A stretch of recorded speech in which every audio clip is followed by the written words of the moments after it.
Assalamualaikum warahmatullahi wabarakatuh. Perkenalkan, nama saya Muhammad Nur Hidayat Tamrin dari instansi Basarnas Unit Kerja Kantor Pencarian dan Pertolongan Kelas A Manado, Angkatan 25, jabatan sebagai Peranata Pencarian dan Pertolongan Pemula atau Rescuer. Aku, Smart ASN, dan peranku di instansiku. Baik, di sini saya akan menguraikan atau menjelaskan beberapa subbagian, yakni yang pertama uraian tugas saya di sini sebagai seorang rescuer di Basarnas, terus jenis layanan yang akan saya berikan sebagai seorang rescuer di Basarnas, adapun yang ketiga standar layanan yang harus dicapai, serta yang keempat yaitu keterikatan tugas yang dilakukan dengan tujuan instansi. Baik, yang pertama yaitu uraian tugas.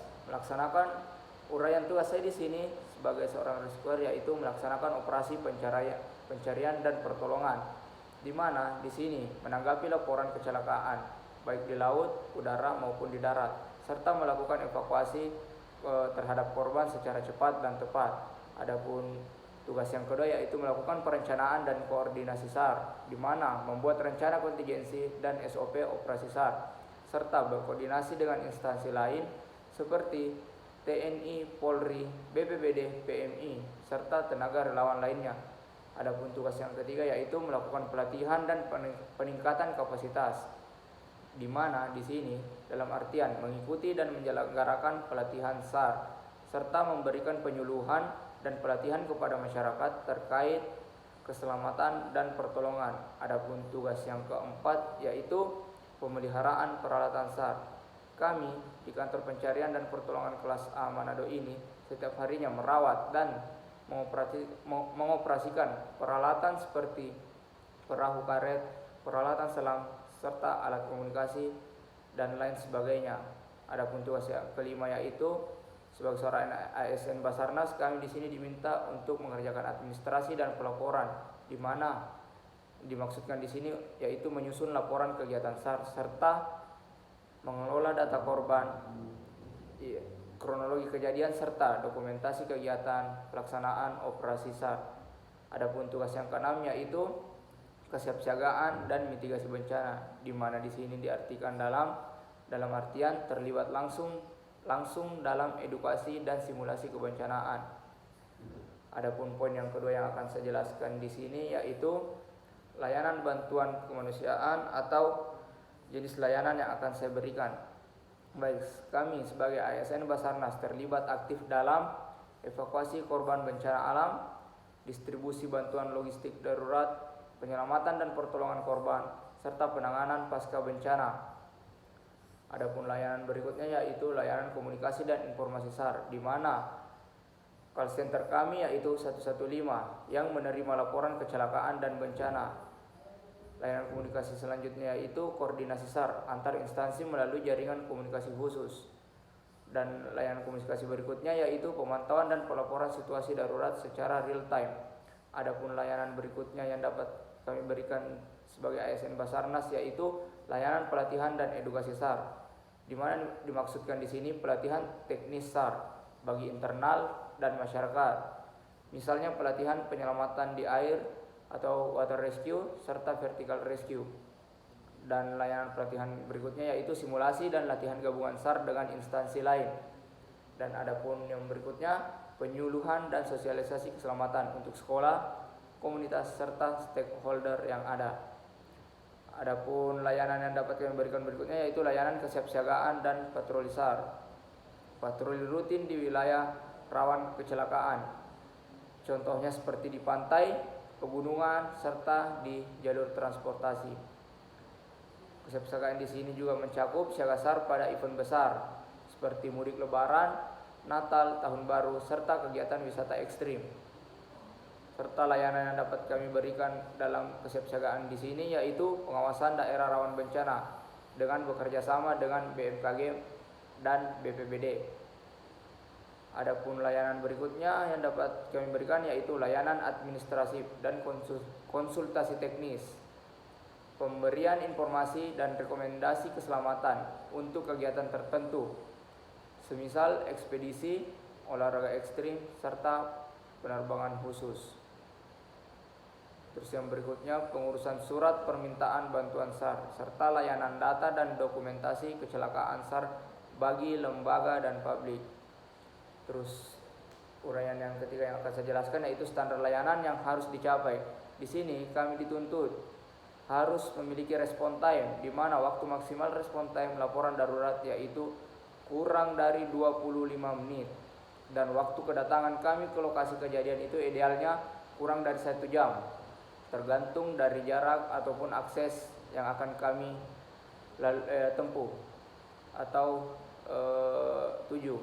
Baik, standar berikutnya yaitu standar prosedur layanan SAR, di mana tersedia SOP atau standar operasional prosedur untuk seluruh jenis operasi SAR, baik itu di darat, laut maupun di udara. Prosedur berikutnya yaitu prosedur tetap atau protap, harus dijalankan dengan disiplin, termasuk dalam penerimaan laporan, penilaian situasi atau asesmen, pengerahan personel dan peralatan, evakuasi dan pertolongan korban, serta pelaporan hasil operasi.